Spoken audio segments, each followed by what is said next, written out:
Abra sua Bíblia outra vez na Epístola Universal aos Hebreus, no capítulo 10, onde nós iremos ler o texto a partir do verso 26. Hebreus, capítulo 10, do verso 26 em diante, diz assim a palavra de Deus: Porque se pecarmos voluntariamente, depois de termos recebido o conhecimento da verdade, já não resta mais sacrifício pelos pecados, mas uma certa expectação horrível de juízo e ardor de fogo que há de devorar os adversários.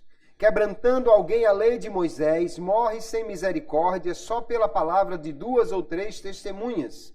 De quanto maior castigo cuidais vós, será julgado merecedor aquele que pisar o Filho de Deus e tiver por profano o sangue do testamento com que foi santificado, e fizer agravo ao Espírito da graça. Porque bem conhecemos aquele que disse: minha é a vingança, eu darei a recompensa, diz o Senhor, e outra vez o Senhor julgará o seu povo. Horrenda coisa é cair nas mãos do Deus vivo. Lembrai-vos, porém, dos dias passados, em que, depois de serdes iluminados, suportastes grande combate de aflições. Em parte fostes feitos espetáculo com vitupérios e tribulações, e em parte fostes participantes com os que assim foram tratados. Porque também vos compadecestes dos que estavam nas prisões, e com gozo permitistes a expoliação dos vossos bens, sabendo que em vós mesmos tendes nos céus uma possessão melhor e permanente. Não rejeiteis, pois, a vossa confiança, que tem grande e avultado galardão. Porque necessitais de paciência, para que, depois de haver desfeito a vontade de Deus, possais alcançar a promessa. Amém. E graças a Deus, até o verso 36 temos lido. Aqui nós temos, queridos irmãos, uma escritura muito interessante. Aliás, toda a Bíblia é muitíssimo importante. Mas este capítulo 10 da Epístola aos Hebreus, ele traz uma mensagem muito forte. Aliás, toda a Epístola aos Hebreus, ela foi escrita como uma mensagem de advertência, como uma mensagem de exortação, de alguém que estava querendo despertar uma comunidade que parecia estar com alguns problemas para continuar na sua fé. Talvez alguns estivessem achando que as dificuldades eram tão grandes e não tinha como continuar até o fim e ser salvo. Ou talvez alguns estivessem achando que o que já tinha sido feito, já tinham crido, então era suficiente, não precisava fazer mais nada. No entanto, o escritor dessa epístola, que nós não sabemos quem é, alguns pensam que foi Paulo, outros pensam que foi outro escritor, mas alguém com certeza com uma bagagem muito grande de conhecimento do Antigo Testamento, um crente em Jesus com um grande conhecimento da lei de Moisés, que escreveu despertando aqui aqueles irmãos de diversas igrejas para perseverarem na fé. Hoje nós vamos tomar esta passagem aqui de Hebreus capítulo 10 e vamos falar sobre o tema a certeza da salvação.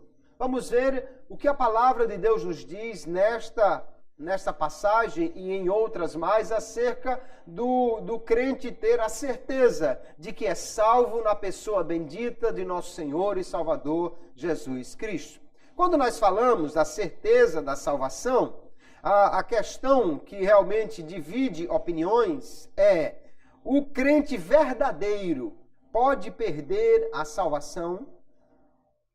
Que um crente que não seja verdadeiro possa perdê-la, isso não se entra em discussão. que alguém que parece ser crente, mas não é, um cristão nominal, alguém que somente vem a uma igreja ou frequenta uma religião, mas que na realidade não pratica aquilo que a palavra de Deus orienta, alguém que simplesmente vem porque tem amigos aqui, ou porque a mãe ou o pai vem também, ou porque vem fazer companhia a alguém ou qualquer outra coisa, esse pode perder a salvação. Na realidade a gente questiona até se alguma vez ele já a obteve, né? Mas a pergunta realmente é, um cristão verdadeiro, alguém que de fato aceitou a Jesus, alguém que tem uma fé viva no seu coração, alguém que procura viver praticando a palavra de Deus, esse crente pode perder a sua salvação? E aí nós podemos ver que ao longo da história da igreja, e também aqui já na igreja que recebeu as escrituras sagradas em primeira mão, nós vamos encontrar aí dois erros que estavam sendo cometidos ou podiam ser cometidos pelas pessoas acerca desta certeza da salvação, acerca da segurança da salvação. O primeiro é que alguns não têm confiança na sua salvação e vivem com medo, até com desespero. Tem crente que acha que pode perder a salvação por qualquer coisa, né? A sua salvação parece que depende da sua emoção. Um dia ele está se sentindo salvo, outro dia não está se sentindo. Ou ele um dia está com a certeza que está salvo porque ele acordou, orou e está tudo bem. Mas no outro dia ele já tem uma dúvida cruel porque passaram uns pensamentos horríveis pela sua cabeça, ou ele discutiu com alguém, ou fez alguma coisa e ele já acha que perdeu a sua salvação ou está em vias de perdê-la. Isso é um erro, é um problema. Nós vamos ver que a palavra de Deus nos dá condições suficientes de termos a segurança da nossa salvação. Mas um outro erro também comum é que alguns podem ter uma confiança excessiva de que a sua salvação já está totalmente garantida, que ele já foi salvo e que uma vez que ele já foi salvo pela obra de Cristo, ele agora não precisa fazer absolutamente nada.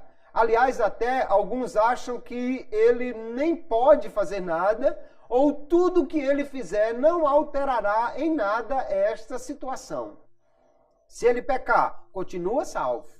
Se ele se afastar do evangelho, ele continua salvo, ou de alguma maneira Deus vai trazê-lo de volta, porque ele é um eleito e uma vez salvo, salvo para sempre, ele não tem mais como perder esta posição em Cristo ou esta salvação que ele já obteve. Na realidade, isso é um problema. Também quando alguém, por se julgar tão seguro da sua salvação, chega até mesmo a ter uma certa soberba, um certo orgulho contra outros que ele acha que talvez não tenha esta mesma segurança ou esta mesma salvação até, e ignora os muitos avisos da Bíblia, as muitas exortações sobre a necessidade de vigiar e de afastar-se do pecado. Esse é um erro que nós vamos ver também nesta noite, que não deve ser cometido e como a palavra de Deus nos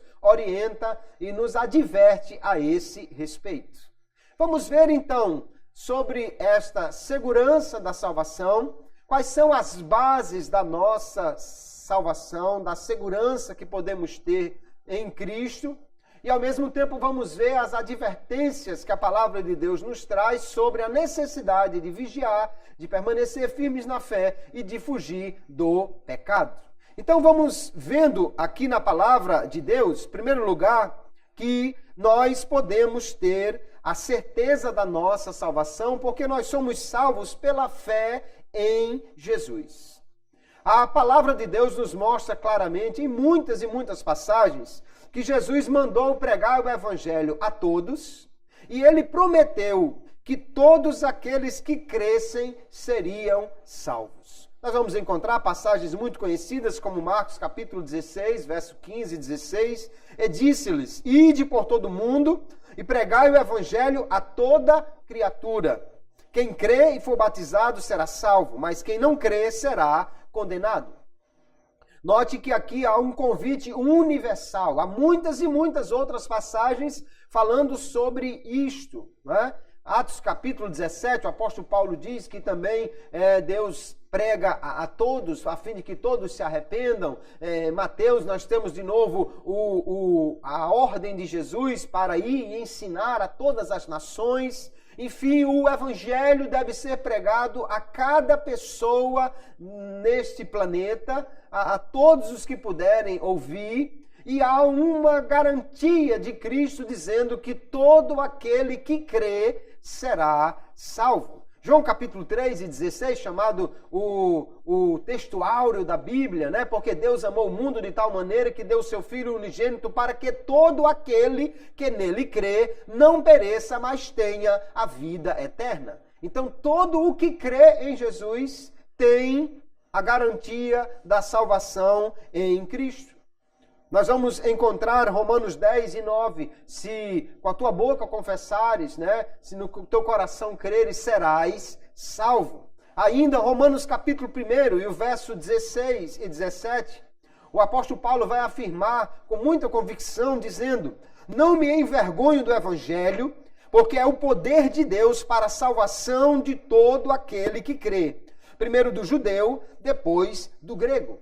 Paulo deixa claro aqui que há uma salvação oferecida a todos e que o evangelho, a pregação, a obra de Cristo revelada aqui é suficiente, é o poder de Deus para salvar todo aquele que crê, independentemente da sua condição, de que raça ele seja. E ele continua, porque no evangelho é revelada a justiça de Deus, como a justiça de Deus foi satisfeita ali na cruz.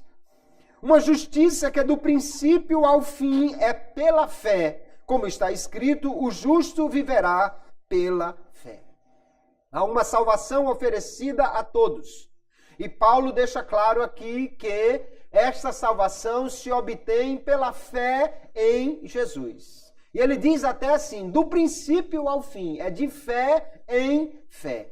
Começa pela fé, continua pela fé e termina pela fé. A fé, então, é um elemento necessário para a salvação. Só pode crer, só pode ser salvo aquele que crê, só pode continuar salvo aquele que continuar crendo, e só pode obter a salvação no final aquele que permanecer crendo. De fé em fé, esta salvação é oferecida, sempre pela fé.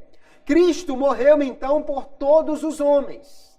Também há uma ampla divulgação desta verdade nas Escrituras, um amplo testemunho de que Cristo morreu pelo mundo, morreu por todos. Aliás, o texto aqui de Hebreus, capítulo 2, o verso 9, que diz: vemos, porém, coroado de glória e de honra, aquele Jesus que fora feito um pouco menor do que os anjos, por causa da paixão da morte, para que pela graça de Deus provasse a morte por todos. Ou poderia ser traduzido também esse todos por cada um.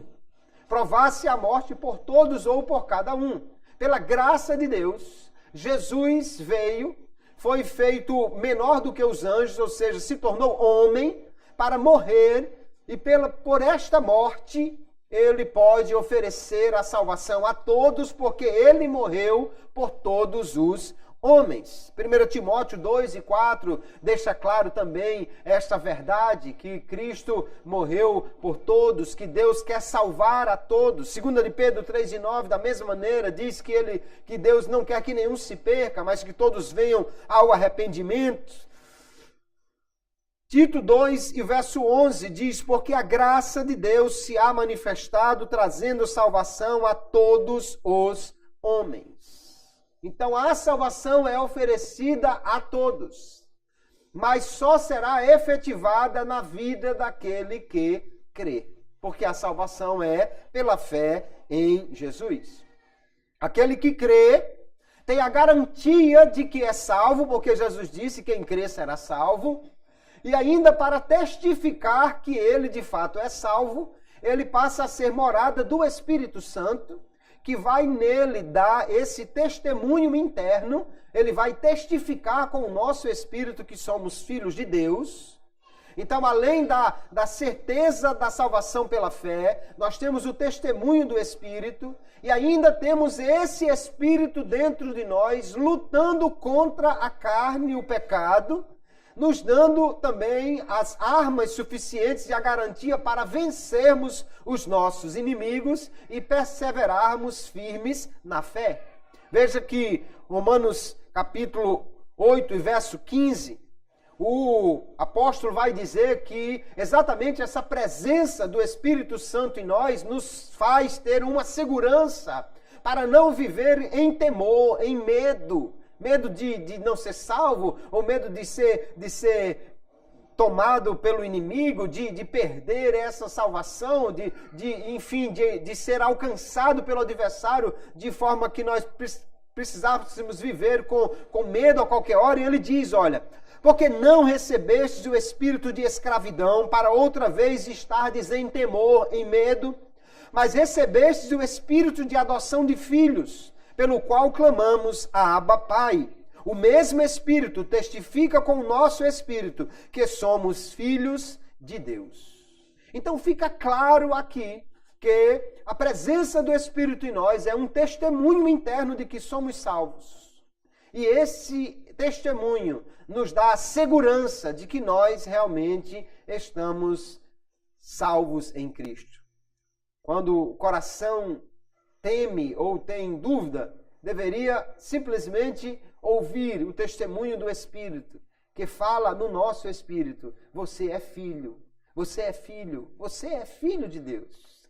Então nós temos uma garantia de vencermos, porque na realidade já temos a presença do Espírito testificando da nossa filiação e ao mesmo tempo combatendo contra a carne, como nós estudamos na semana passada, como se alimentarmos o Espírito ou pelo Espírito podemos vencer o nosso inimigo interno, que é a carne.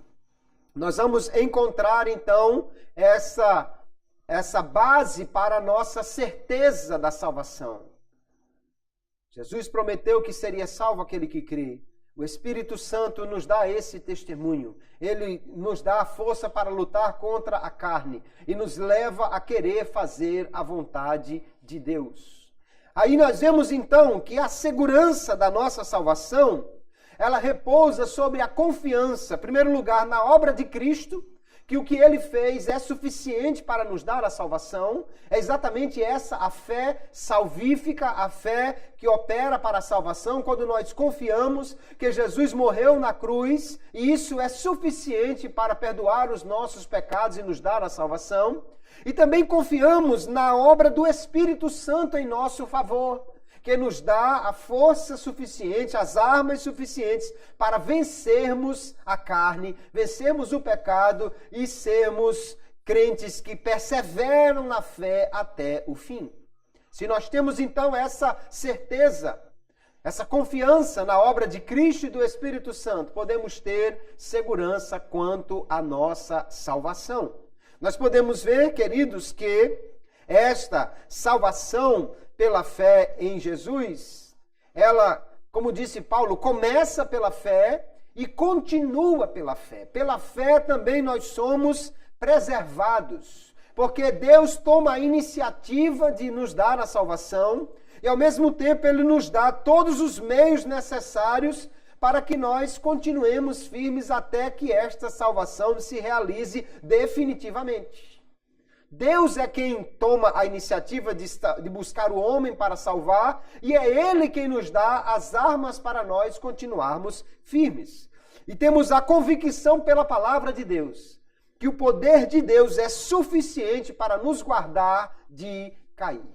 Aquele que está conosco é maior do que o que está no mundo, Ele é poderoso para nos sustentar. Não há inimigo que possa vencer o Senhor. Nós vamos ver, por exemplo, em Judas, versículo 24, ele diz, ora, aquele que é poderoso para vos guardar de tropeçar e apresentar-vos ante a sua glória imaculados e jubilosos, ao único Deus, nosso Salvador, por Jesus Cristo, nosso Senhor, glória, majestade, domínio e poder, antes de todos os séculos e agora e para todos sempre. Amém. Que testemunho maravilhoso. Deus é poderoso para nos guardar de tropeçar e para nos apresentar imaculados e cheios de alegria perante a sua glória. Ele é poderoso para nos guardar. Nós não estamos aí à toa, fugindo do diabo como um rato que está fugindo de um gato e a qualquer momento pode ser pego e vai tudo se perder. Não, de forma nenhuma. Nós estamos guardados pelo maior poder que existe, pelo Deus Todo-Poderoso, que deseja salvar os homens, que deseja que nós sejamos salvos. Aqui no capítulo 10, o escritor aos Hebreus, ele já disse que é por esta vontade de Deus que nós alcançamos a nossa salvação. Porque Deus deseja salvar o homem. Ele quer realmente que o homem seja salvo. Nós vamos encontrar aí ainda 1 de Pedro, capítulo 1, verso 5, que ele diz assim, que pelo poder de Deus sois guardados, mediante a fé, para a salvação que está preparada para se revelar no último tempo. Note que ele de novo vai afirmar que o poder de Deus nos guarda, mas também note que ele acrescenta que é mediante a fé que nós somos guardados. Que a fé é indispensável, não somente no começo, mas na continuidade desse processo de perseverar em Cristo. Se não há fé, se não houver a fé, então o poder de Deus de nada vai adiantar, porque nós só temos acesso a esse poder, a essa graça, pela fé. Nós vamos, em muitos outros textos aqui, encontrar esta certeza de que Deus é poderoso para nos guardar. Romanos capítulo 16, verso 25 e 26, o apóstolo diz ainda, ora, aquele que é poderoso para vos confirmar segundo o meu evangelho e a pregação de Jesus Cristo. Note que de novo ele nos fala aqui sobre a pregação, o evangelho, o conhecimento que é necessário para a fé, conforme a revelação do mistério que desde tempos eternos esteve oculto, mas que se manifestou agora e se notificou pelas escrituras dos profetas, segundo o mandamento do Deus eterno, a todas as nações para a obediência da fé. O Evangelho nos traz a revelação de Cristo. Pela fé em Cristo, nós somos então guardados ou confirmados. Mas ele diz que nós somos guardados, confirmados e tudo mais para a obediência da fé. O crente é salvo para ser santo. Ele é salvo para fazer a vontade de Deus. Ele é salvo para viver numa novidade de vida. Ele não é salvo e agora é liberado. Não, pode viver do jeito que você quiser agora. Se você tem fé ou se não tem, se você vive fora do pecado ou imerso nele, não há nenhum problema porque você já foi salvo. Não, a Bíblia nunca afirma isso. Veja que cada vez ele vai dizendo que é pela fé e ele vai dizendo que é para a obediência da fé que nós somos guardados e salvos. Fica claro na palavra de Deus que ninguém pode nos afastar de Cristo. Ninguém pode nos roubar de Cristo contra a nossa vontade. Nós não estamos em Cristo assim como alguém que tivesse numa casinha fraca, né? Tipo os porquinhos, os 3 porquinhos e o lobo mau, e qualquer sopro vai levar embora a casinha e nós vamos ser pegos pelo adversário. Não, de forma nenhuma. Ninguém pode arrebatar um crente das mãos de Jesus. Estando em Cristo, ele está seguro. O texto de João, capítulo 6, o verso 39, diz claramente: as minhas ovelhas ouvem a minha voz, e eu conheço-as, e elas me seguem, e dou-lhes a vida eterna, e nunca hão de perecer, e ninguém as arrebatará da minha mão. Meu Pai que mas deu é maior do que todos, e ninguém pode arrebatá-las da mão de meu Pai. Glória a Jesus. Veja que segurança nós temos estando em Cristo. Ninguém pode roubar um crente das mãos de Jesus. Contra a sua vontade, nenhum crente será arrastado para longe de Cristo, de forma nenhuma, porque ele está seguro nas mãos daquele que é maior do que todos, daquele que tem mais poder do que todos. No entanto, o que o texto está dizendo é que ninguém pode tirar a ovelha dos braços de Jesus.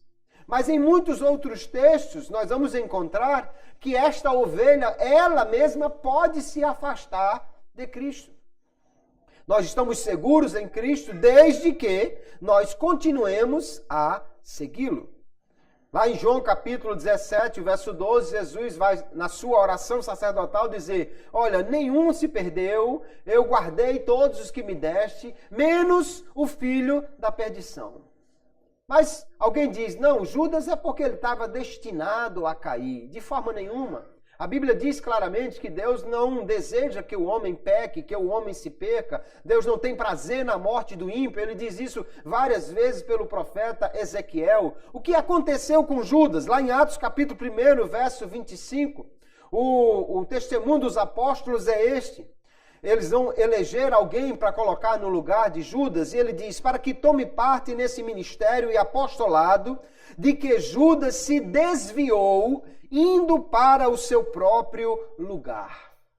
Ou seja, ele desviou e morreu. Morreu e foi condenado porque isso é o apropriado para aquele que se desvia. Aquele que se afasta de Cristo perde a segurança de estar nele. Porque Judas, então, caiu, nós vamos ver que ele pecou e pecou deliberadamente, voluntariamente, afastou-se de Cristo. Não é que o inimigo foi lá e arrebatou Judas das mãos de Jesus. Ele saiu andando sozinho e foi pecar deliberadamente. Então ninguém pode tirar o crente das mãos de Cristo. Deus garante que ele ampara o crente até o fim. Mas há algumas condições para o homem cumprir. E que nós precisamos observar estas condições. Não podemos viver com medo. Ah, meu Deus, a minha salvação. Será que hoje eu chego crente no final do dia? Será que o diabo vai me dar uma rasteira durante o dia? Será? Não, nós não vivemos com este medo. Porque temos a certeza que estamos guardados nas mãos mais poderosas do universo. Mas também não podemos ficarmos com uma soberba no coração ou com uma falsa segurança de dizermos, eu já estou seguro em Cristo e agora eu posso fazer o que eu quiser, eu posso pecar, eu posso ir para onde eu quiser, fazer qualquer coisa, porque nada vai me impedir de ser salvo, porque Jesus já morreu por mim e está tudo então resolvido. Porque a Bíblia diz assim, olha, contra esse tipo de falsa segurança, esse tipo de segurança onde não há também uma vigilância necessária, o apóstolo Paulo diz, 1 Coríntios 10 e 12, aquele, pois, que cuida, ou aquele que pensa estar em pé, olhe, não caia. Que está em pé, ok. Mas ele diz, cuidado para não cair. O que a Bíblia vai nos dizer em muitas e muitas passagens, e várias aqui na Epístola aos Hebreus, é que nós precisamos ter cuidado, vigiar e viver uma vida compatível com a fé em Cristo, para nós perseverarmos firmes nesta salvação. Então, o que aprendemos é que a perseverança dos santos é algo que está fundamentado na segurança de Cristo, mas que ao mesmo tempo exige que nós perseveremos na fé nele. Eu quero tomar o testemunho do teólogo holandês Jacob Arminio, que estabeleceu aí as nossas bases, vamos dizer assim, para a nossa doutrina da salvação, ou arrumou aí o nosso entendimento acerca dela. E ele disse assim, meu sentimento a respeito da perseverança dos santos é que as pessoas que foram enxertadas em Cristo pela fé verdadeira e assim têm se tornado participantes de seu precioso Espírito vivificador, dispõem de poderes suficientes ou forças para lutar contra Satanás, contra o pecado, contra o mundo e a sua própria carne e para obter a vitória sobre esses inimigos, mas não sem a ajuda da graça do mesmo Espírito Santo. Então nós cremos verdadeiramente nisso. Quem aceita Jesus com uma fé verdadeira, ele está seguro porque ele recebe de Deus poder suficiente para vencer. E nós já vimos aqui na série que fizemos como vencer a carne, como vencer o mundo, como vencer o diabo. Nós temos poder da parte de Deus suficiente para obter vitória contra os nossos inimigos. Porém, com a ajuda, a assistência contínua da graça de Deus. Sem a graça, ninguém poderá ser salvo. Mas Armínio vai dizer em um outro dos seus escritos, acerca ainda desta perseverança dos santos, o seguinte: no início da fé em Cristo e da conversão a Deus, o fiel se torna um membro vivo de Cristo. Se ele perseverar na fé de Cristo e mantiver uma boa consciência, permanecerá como um membro vivo. Mas se ele se tornar indolente, se não tiver cuidado consigo mesmo, se der lugar ao pecado, ele se torna passo a passo meio morto. E prosseguindo desta maneira, por fim ele morre inteiramente e deixa de ser um membro de Cristo. Então ele tem uma fé viva quando ele aceitou a Jesus. Mas se ele não vigiar, não perseverar na fé, se ele não cuidar de afastar-se do pecado, pelo contrário, for vivendo esta vida longe daquilo que é a vontade de Deus, ele vai, aos poucos, perdendo esta fé até o ponto que pode chegar realmente de perdê-la por completa e, então, não ter mais esta certeza da sua salvação. Nós vemos, então, queridos irmãos, que a nossa salvação é algo que está assegurado por Cristo, mas também a Bíblia diz que nós devemos perseverar na fé. O crente, aceitando a Jesus como seu Salvador, ele tem agora também a responsabilidade de perseverar na fé e na justiça, ou seja, fazer aquilo que agrada a Deus. No texto que nós lemos aqui da Epístola aos Hebreus, ele vai falar muitas vezes sobre isso.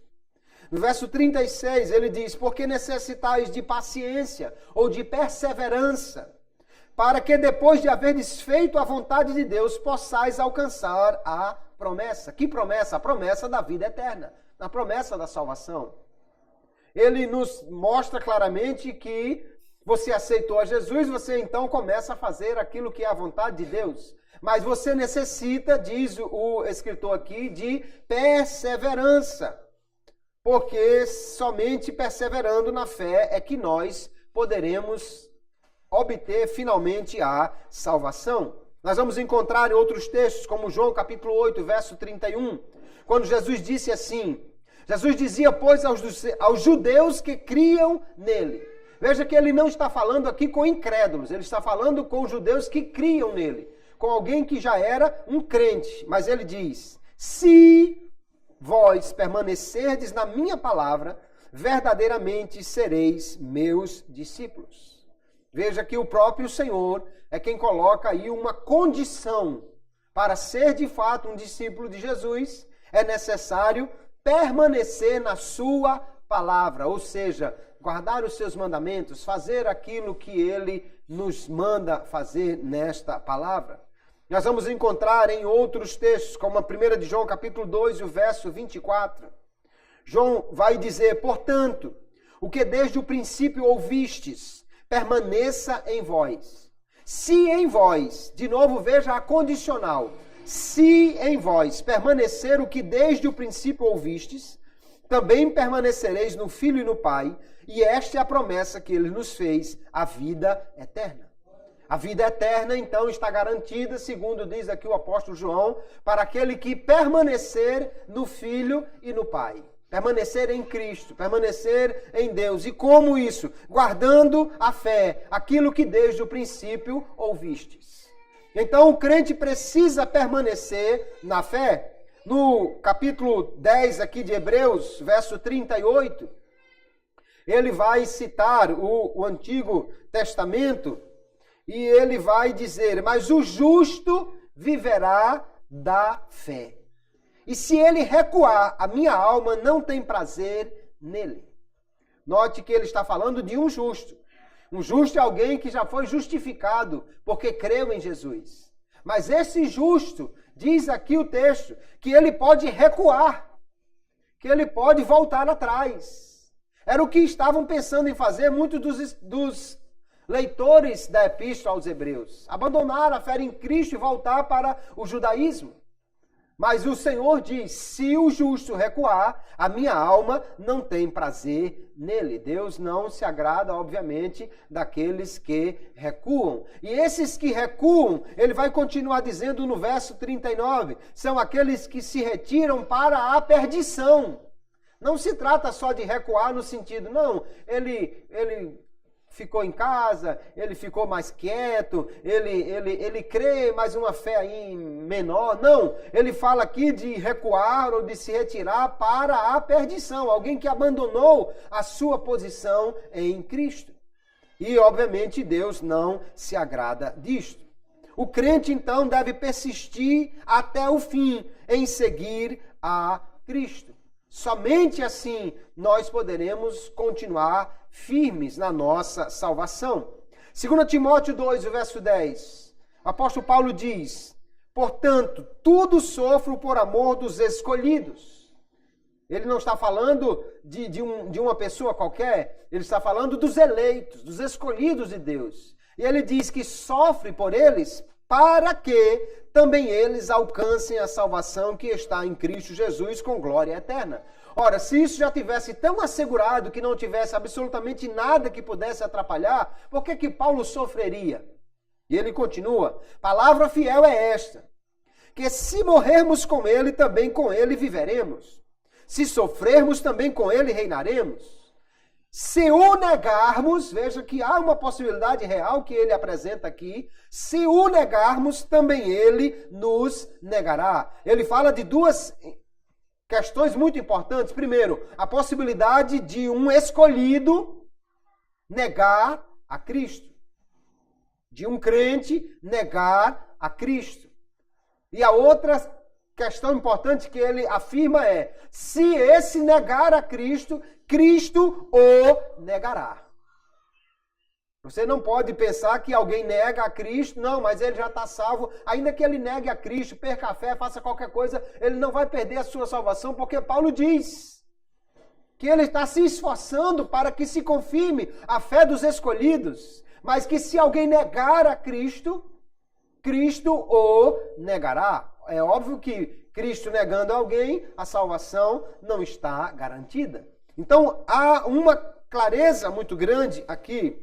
No versos 35 e 36 do capítulo 10 que nós lemos, diz, não rejeiteis, pois, a vossa confiança, a nossa fé, a nossa certeza, que tem grande e avultado galardão, porque necessitais de paciência, de perseverança, para que depois de haver desfeito a vontade de Deus, possais alcançar a promessa. Mateus 10 e 22 diz, aquele que perseverar até o fim será salvo. É preciso, então, perseverar nesta fé. É necessário permanecer firme na fé para alcançar a salvação. Nós vamos encontrar um texto de Romanos capítulo 11. Alguém pensa que Romanos é uma epístola que mostra claramente que uma vez salvo, salvo para sempre, porque é Deus quem escolhe, independente das obras e tudo mais. Quando em Romanos capítulo 9 isso é dito acerca da escolha para a história da salvação e não para o processo da salvação. Verso 19 do capítulo 11. Paulo está falando da igreja e de Israel. E ele diz, dirás, pois, os ramos foram quebrados para que eu fosse enxertado. Está bem, pela sua incredulidade foram quebrados. Por que é que Israel perdeu o seu lugar aqui no projeto de Deus? E ele diz, pela sua incredulidade. E tu estás em pé pela fé. Por que é que nós entramos nesse projeto? Pela fé. Então alguém saiu por causa da incredulidade, alguém entrou por causa da fé. E ele continua. Então não te ensoberbeças, mas teme. Porque se Deus não poupou os ramos naturais, os judeus, teme que te não poupe a ti também. Essa história de que não, eu sou crente e agora não tem mais como Deus negar, ou não tem mais como eu perder. Não, isso que o apóstolo Paulo está dizendo. Ele diz, olha, não fique soberbo com isso não, mas tema. Se Deus não poupou os originais, como é que vai poupar os enxertados? E ele continua, considera, pois, a bondade e a severidade de Deus, para com os que caíram, severidade. Mas para contigo, a benignidade de Deus, olha o condicional de novo aqui, se permaneceres na sua benignidade, de outra maneira também tu serás cortado. Não há lugar para a soberba, para uma confiança exagerada que diga, eu estou aqui e nada pode me tirar daqui. Há sim uma segurança de estarmos em Cristo, mas há também uma necessidade de permanecermos nele. E essa permanência, obviamente, é fugindo do pecado. Colossenses capítulo 1, o apóstolo Paulo vai dizer ainda, a vós também, ele está escrevendo para os crentes, que no outro tempo éreis estranhos e inimigos no entendimento pelas vossas obras más, agora, contudo, vos reconciliou no corpo da sua carne pela morte, para perante ele vos apresentar santos e irrepreensíveis e inculpáveis, se, olha de novo o condicional, se na verdade permanecerdes fundados e firmes na fé, e não vos moverdes da esperança do evangelho que tendes ouvido, o qual foi pregado a toda criatura que há debaixo do céu e do qual eu, Paulo, estou feito ministro. É Paulo, o ministro, que prega o evangelho a toda criatura, não a só a uns e a outros, a todos, porque todos podem ser salvos. Paulo diz, no entanto, se você permanecer firme e não se mover da sua esperança do evangelho, então você está realmente seguro e será apresentado a Deus santo, irrepreensível e inculpável. Note que há uma necessidade de perseverar na fé. Então nós entendemos que um crente verdadeiro não perde a salvação enquanto ele permanecer um crente verdadeiro. Enquanto ele continuar crendo, ele não perde a sua salvação. O problema é que o crente verdadeiro não perde a salvação, mas se ele não tiver cuidado, ele pode perder a fé. Só que se ele perder a fé, ele deixa de ser crente. E quem deixa de ser crente, perde a salvação. Então, enquanto tiver crente, nunca perde a salvação. Se você é crente em Jesus, a sua salvação está garantida. O que você precisa vigiar é para não perder a fé. E como é que nós fazemos isso, então? Alimentando esta fé na palavra de Deus, na oração, na comunhão com Cristo, porque a salvação é pela fé. Se alguém abandonar a fé, então isso é uma apostasia. Isso é um abandono de Cristo. E isso é muito sério. Nós vamos encontrar aqui na Epístola aos Hebreus, lá no capítulo 3, o seu escritor dando a seguinte advertência: vede, irmãos, ele não está escrevendo para ímpios, ele está escrevendo para crentes. Ele chama eles de irmãos. Em nenhum lugar a Bíblia chama incrédulos de irmãos. Está escrevendo para crentes. Vede, irmãos, que nunca se ache em qualquer de vós um perverso coração de incredulidade para se apartar do Deus vivo. Então, os crentes, os irmãos, têm que ter cuidado para não deixar que a incredulidade invada o seu coração e se afaste, então, de Deus. Antes, ele diz, exortai-vos uns aos outros todos os dias. É o que nós estamos fazendo aqui hoje. Durante o tempo que se chama hoje, para que nenhum de vós se endureça pelo engano do pecado. O que é que faz com que a incredulidade entre no coração do homem? O pecado. Porque nos temos tornado participantes de Cristo, e ele diz de novo uma condicional: se é que guardamos firme até o fim a nossa confiança inicial. Então, se guardamos a fé, se guardamos esta certeza de que Cristo morreu por nós e que Ele é o único caminho para a salvação, então perseveraremos na fé e estamos firmes nesta promessa. Mas Ele diz que nós precisamos ter cuidado para que não haja incredulidade e nem nos afastemos de Deus pelo pecado. Isso vai trazer grande prejuízo à fé de alguém. Então nós precisamos perseverar na fé. A posse da vida eterna está condicionada a uma atitude persistente de confiança na pessoa e na fonte da vida eterna que é Jesus. Se não houver essa persistente confiança, esta fé contínua nele, essa busca pela comunhão com ele, então ninguém está garantido em sua salvação. O crente, então, deve permanecer em Cristo. Só em Cristo há salvação. Nós vamos encontrar João capítulo 15, Jesus dizendo aqui verdades extraordinárias. Ele vai usar de uma figura, dizendo que ele é a videira e nós somos os ramos desta videira.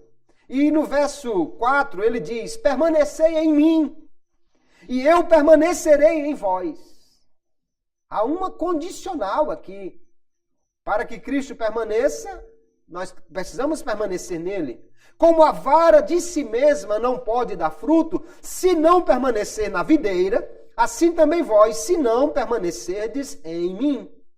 Eu sou a videira, vós sois as varas. Quem permanece em mim e eu nele, esse dá muito fruto, porque sem mim nada podeis fazer. Ninguém pode ser salvo sem Cristo, porque sem Cristo não podemos fazer nada. Mas nós precisamos permanecer nele, para que então nós tenhamos ele também permanecendo em nós e possamos continuar dando fruto, que é uma nova vida para Deus.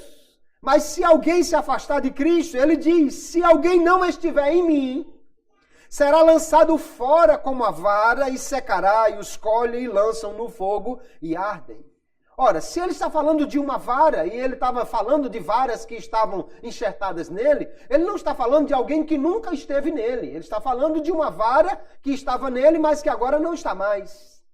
E essa vara será lançada no fogo. Então, não permanecer em Cristo trará um resultado trágico para a vida de alguém. O sangue de Jesus nos garante a remissão dos pecados. Hebreus capítulo 10, o escritor deixou bem claro que lá no Antigo Testamento, os sacerdotes precisavam todo dia oferecer sacrifícios, porque os sacrifícios não tiravam os pecados, mas Cristo fez um único sacrifício de uma vez por todas e removeu todo o pecado, ou seja, pagou por todo o pecado. Agora nós precisamos ter a fé nele, para poder receber esta remissão dos pecados. Só que a remissão dos pecados pelo sangue de Jesus não é permissão para pecar.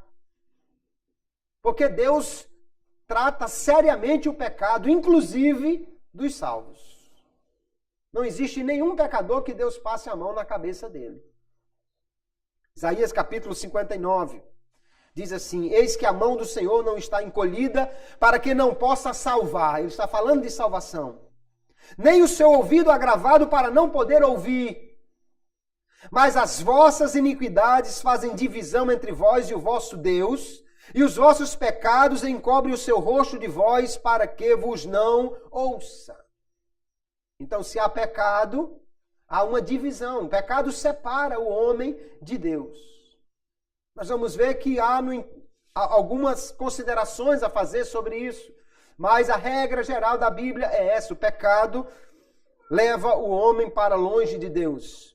Podemos dizer então que a prática do pecado leva ao amor ao mundo e à consequente rejeição de Cristo. Quem se acostuma com o pecado, quem vai vivendo no pecado, quem vai praticando o pecado, e cada vez mais ele vai amando o pecado e gostando dele, e gostando do que o mundo oferece, ele vai aos poucos se afastando de Cristo até chegar ao ponto que realmente não tem mais uma fé verdadeira nele. Nós vemos então aqui na palavra de Deus, queridos irmãos, que o pecado ele é algo terrível, mas lendo um pouco sobre o que diz o Jacó Armínio, ele fala sobre diferentes causas para o pecado. E é muito interessante. Ele fala, por exemplo, do pecado por ignorância. Alguém que peca sem saber que aquilo não era o que agradava a Deus. Por exemplo, 1 Timóteo 1,13, o apóstolo Paulo diz que antes foi blasfemo, perseguidor e opressor, mas alcançou misericórdia porque fez isso ignorantemente. Ele não sabia, ele achava que estava fazendo um bem a Deus perseguindo os cristãos. Achava que estava fazendo a vontade de Deus em perseguir os crentes. até que no caminho de Damasco descobriu que aquele a quem ele estava perseguindo era Jesus. Aí tudo mudou. E ele diz que Deus não leva em conta os tempos da ignorância, porque aqui há um desconhecimento do que é pecado. Alguém peca então por ignorância, alguém peca também por fraqueza. O caso de Pedro, por exemplo, lá em João capítulo 18, em João fica mais claro do que nos outros evangelistas, porque aqui Pedro negou Jesus.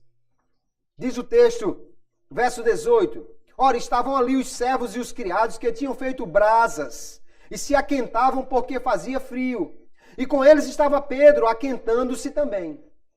João levou Pedro até a casa do sumo sacerdote. Falou com a porteira para deixar entrar. Ela já disse, mas você não era discípulo dele? Não, eu não. Ele já negou a primeira vez. Ele queria entrar para ver como era que estava. Jesus estava ali. Só que quando ele chegou no pátio, estava fazendo muito frio. Alguém fez uma fogueira e ele foi para lá. O texto diz que havia uma fogueira e que estava fazendo frio. Pedro foi lá para se aquecer. Aí alguém chega e diz, Simão Pedro estava ali e aquentava-se. Disseram-lhe, pois, não és também tu um dos seus discípulos? Ele negou e disse, não sou. Se ele dissesse, não, eu sou, então saia daqui. Ele ia perder de acompanhar o que estava acontecendo com Jesus, ou ia ter que sair de perto da fogueira que estava fazendo frio. Mas para piorar, a questão continua. E um dos servos do sumo sacerdote, parente daquele a quem Pedro cortara a orelha, disse, não te vi eu no outro com ele. Aí a coisa já era diferente. O camarada provavelmente já estava coçando o cabo da espada e dizendo, peraí, não foi você que cortou a orelha do meu primo lá, não? Aí Pedro diz, de maneira nenhuma. Nos outros evangelhos diz até que ele praguejou, né? Eu segue se fui eu que cortei a orelha do seu primo. Alguma coisa mais ou menos assim que ele foi capaz de dizer, negou a Jesus a terceira vez. Então isso notadamente foi uma enorme fraqueza de Pedro.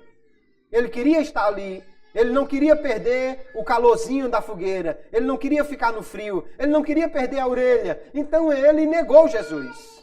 É um pecado por fraqueza. Não deixa de ser pecado, mas é um pecado por fraqueza, porque ele realmente temeu alguma coisa ou foi vencido por alguma condição. Armínio ainda diz que alguém pode pecar por negligência.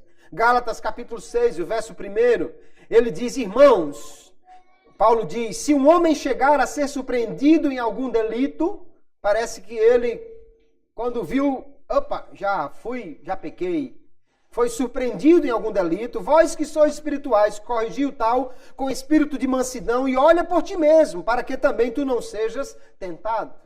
Então parece que aqui há um pecado que, quando alguém viu já pecou, foi um pecado assim porque ele se tornou negligente, não vigiou, não fugiu do pecado, não correu da tentação e de repente quando viu já estava em pecado. Note que tudo isso aqui é pecado, nada que diga, não, você não tem problema nenhum de você cometer isso. Mas é diferente da última classificação que Armínio faz, que é o pecado por malignidade. Que é o que, por exemplo, Judas fez quando traiu Jesus. Mateus 26 diz, então um dos 12, chamado Judas Iscariotes, foi ter com os principais sacerdotes e disse, que me quereis dar? E eu vos-lo entregarei. E eles lhe pesaram 30 moedas de prata, e desde então buscava ele oportunidade para o entregar. Quando a gente lê os evangelhos, diz que lá no momento da ceia, que Jesus tentou repetidas vezes com que Judas se arrependesse, e ele não se arrepende, até o bocado molhado Jesus lhe dá, aí diz, Satanás entrou em Judas. Mas ele, Judas, já havia procurado os principais sacerdotes e já havia se oferecido para entregar Jesus. Aqui foi um pecado premeditado, um pecado planejado. Um pecado que ele foi lá, preparou, decidiu fazer, pegou o dinheiro e agora ficou procurando uma oportunidade para fazer aquilo. Não foi algo que surpreendeu, não foi simplesmente por fraqueza, não foi simplesmente por ignorância. Ele sabia perfeitamente quem era Jesus, agora ele talvez ficou decepcionado porque Jesus não seria aquele rei todo-poderoso como ele achava que seria, e ele seria o ministro das finanças, né? Já que era o camarada que cuidava do dinheiro, e ele disse, eu vou sair daqui com a mão abanando, não vou levar um centavo dessa história, e ele, pelo visto, amou mais o dinheiro, amou mais o mundo, e então planejou e executou esse planejamento de entregar Jesus. É um pecado por malignidade, um pecado planejado. E aí nós vamos ver então que o pecado, de maneira nenhuma, pode ser considerado normal na vida do crente. 1 de João capítulo 2, o apóstolo diz: meus filhinhos, essas coisas vos escrevo para que não pequeis. Mas como o pecado ainda é uma possibilidade na vida do crente, ele diz: mas se alguém pecar, temos um advogado para com o Pai, Jesus Cristo, o justo. E ele continua no verso 3, nisto sabemos que o conhecemos, se guardamos os seus mandamentos. Aquele que diz, eu o conheço e não guarda os seus mandamentos, é mentiroso e nele não está a verdade. Mas qualquer que guarda a sua palavra, nele realmente se tem aperfeiçoado o amor de Deus. E nisto sabemos que estamos nele. Como é que alguém está em Cristo e tem segurança que está em Cristo? Porque ele não vive na prática do pecado, mas ele procura guardar os mandamentos de Jesus. Então, há uma necessidade realmente de a gente procurar viver sem pecado. No entanto, ele diz, se alguém pecar, por que ele diz se alguém pecar? Por que ele não diz, olha, ninguém peca de jeito nenhum? Porque nós somos fracos. Podemos pecar até sem perceber direito, né? O salmista pede que Deus lhe perdoe dos pecados que lhe são ocultos. Por ignorância, alguém pode pecar. Ah, eu fiz uma coisa, mas não sabia que não podia fazer, que a palavra de Deus não recomendava isso, Agora, o grande problema aqui, o maior problema é quando alguém peca voluntariamente. Quando alguém peca porque foi surpreendido, foi por ignorância, por fraqueza, então o que ele vai fazer? João disse, temos um advogado junto ao Pai. Então nós vamos a Jesus e pedimos perdão. O crente precisa do perdão muitas vezes, porque ainda vamos cometer pecados, infelizmente, mas é porque somos fracos, falhos, não temos uma capacidade perfeita. Mas a salvação é apenas uma vez. Jesus morreu de uma vez por todas. A salvação não se perde porque simplesmente alguém cometeu um pecado por fraqueza ou por ignorância. Nós estamos seguros em Cristo. Agora, o problema é a continuidade do pecado voluntário. Isso leva o homem a perder a sua fé. E se ele perder a fé, aí sim ele perde a salvação. E aí nós chegamos aqui no capítulo 10, o verso 26, que o escritor aos Hebreus vai dizer, porque se pecarmos voluntariamente, ou numa tradução mais próxima do original, poderíamos dizer, se vivermos pecando voluntariamente, porque o tempo do verbo aqui seria uma continuidade nessa prática, aí ele diz, não há mais sacrifício pelos pecados. O problema é exatamente o pecado voluntário.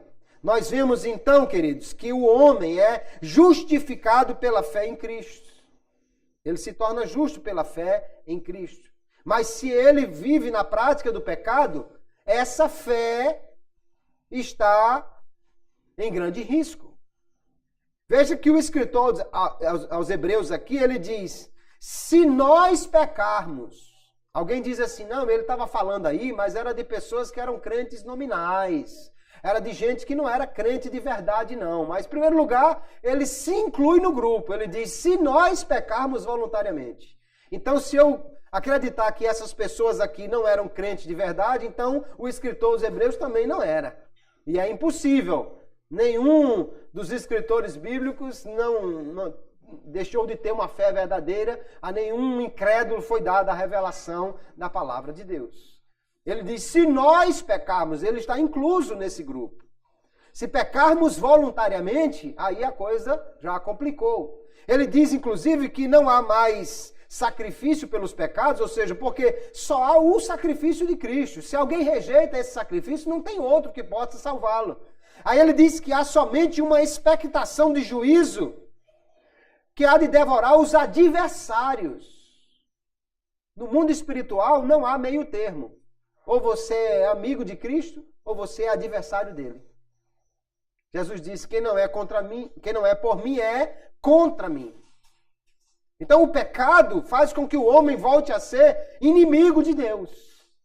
E para os inimigos, Deus não tem perdão, tem juízo. Ele vai continuar dizendo, se alguém pecar contra Moisés ou quebrar a lei de Moisés, 2 ou 3 testemunhas é suficiente para ele ser apedrejado.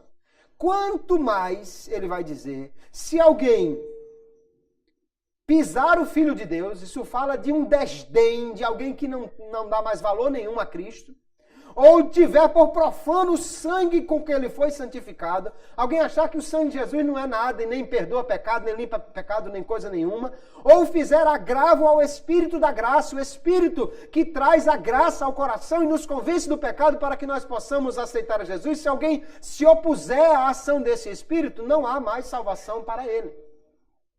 E o pecado continuado é que faz com que este homem endureça o coração e chegue a este ponto.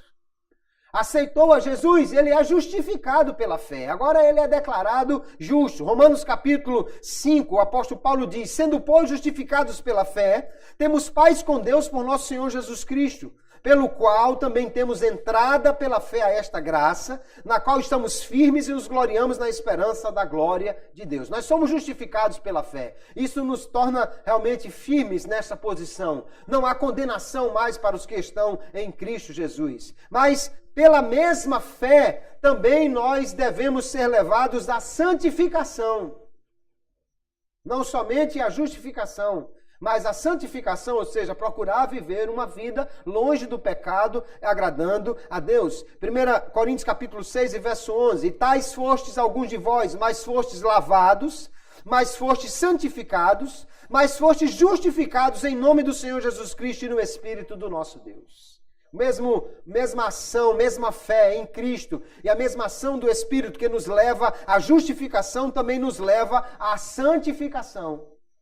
Nós precisamos viver em santidade. No entanto, quando a fé ativa cessa na vida da santificação, a salvação entra em perigo. Se alguém não busca a santificação, pelo contrário, começa a viver de maneira que não agrada a Deus, se alguém começa a fazer do pecado uma coisa normal, se alguém começa a praticar o pecado como se não tivesse a comunhão com um Deus que é santo e a necessidade de viver para agradá-lo, então a salvação está em perigo. O pecado por ignorância nós podemos cometer, não que isso Deus deseje, nem que Ele não se importe, mas é que é um pecado que pode acontecer com facilidade na vida até mesmo de um crente. Quanto mais nós conhecermos a Deus e a Sua palavra, mais facilmente nos livraremos desse tipo de pecado por ignorância. Pecado por descuido, por negligência, também quanto mais buscarmos a santificação, nos aproximarmos de Cristo e conhecermos a Sua palavra, mais nos fortalecemos contra esse tipo de pecado. Pecado por fraqueza, nós precisamos alimentar o nosso espírito e não a nossa carne. Mas o pecado por malignidade, o pecado consciente, planejado, isso não condiz com uma fé ativa e uma vida santa. Romanos 14, 23, o apóstolo Paulo diz que tudo que não é de fé é pecado. Pecado é exatamente aquilo que vai minando a fé. Se alguém peca porque foi surpreendido por uma tentação e não conseguiu vencê-la, isso é ruim. Mas ele pode correr para Jesus e pedir perdão e será perdoado.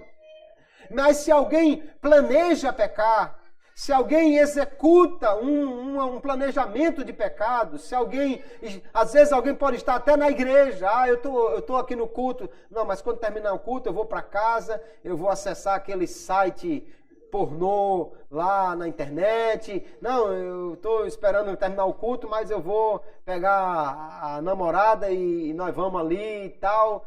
Se alguém está planejando pecar, pecando por decisão, pecando voluntariamente, é óbvio que isso irá minar a sua fé a tal ponto que ele corre o risco de perder a fé e, perdendo-a, perderá a sua salvação. A motivação para o pecado, então, é um elemento chave. Se é por fraqueza, é uma coisa. Se é por malignidade, é outra coisa completamente diferente. Esse tipo de pecado continuado irá fazer com que alguém perca a sua fé e, consequentemente, a sua salvação. Então, queridos irmãos, nós podemos ter certeza da nossa salvação.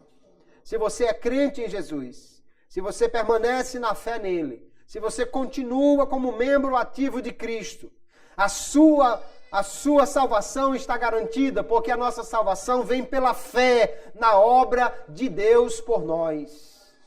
Nós temos certeza que Cristo morreu por nós. Alguém pensa que Cristo morreu só por alguns, mas não por todos. Nós cremos que Cristo morreu por todos. Então eu posso ter a convicção que Cristo morreu por mim. Por mim, ele morreu. Se ele morreu por mim, então a salvação está disponível a mim. Basta somente que eu creia nele, porque a graça de Deus já me leva a isso.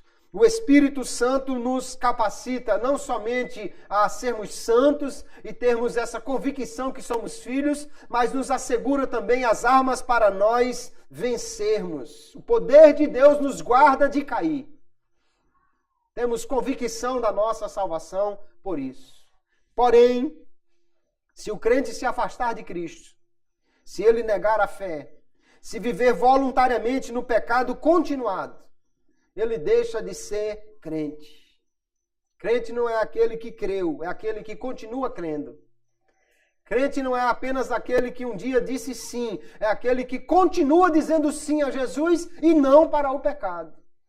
Crente não é só aquele que um dia levantou a mão, é aquele que continua de pé, buscando fazer aquilo que agrada a Deus. Se ele deixa de ser crente e passa a ser um infiel, então a salvação não está assegurada para ele, porque Deus não salva incrédulos nem infiéis. Ele quer salvar a todos os homens, mas só salvará os fiéis, aqueles que permanecerem na fé em Jesus. Que Deus nesta noite nos abençoe. Que nós possamos olhar para essa escritura que nos traz uma advertência tão grande. Se nós, ele está falando dos crentes verdadeiros, alguém que ele diz que já conheceu a verdade, que já foi iluminado, se nós, mesmo conhecendo a Cristo, já tendo alcançado a salvação, vivermos na prática contínua do pecado, isso irá trazer um sério prejuízo à nossa fé e trará, consequentemente, uma perda da salvação. Então a pergunta é, o verdadeiro crente pode perder a salvação? Não, o verdadeiro crente não perde a salvação, mas pode perder a fé. Agora, o infiel perde a salvação com segurança. Se alguém mantiver a sua fé em Cristo, ele nunca perderá a sua salvação. Mas se ele perder a fé e viver na prática, ou perder a fé pela prática do pecado, a prática contínua do pecado mostra que ele perdeu a fé, que ele perdeu a comunhão com Cristo, que ele perdeu realmente o desejo de viver com Cristo.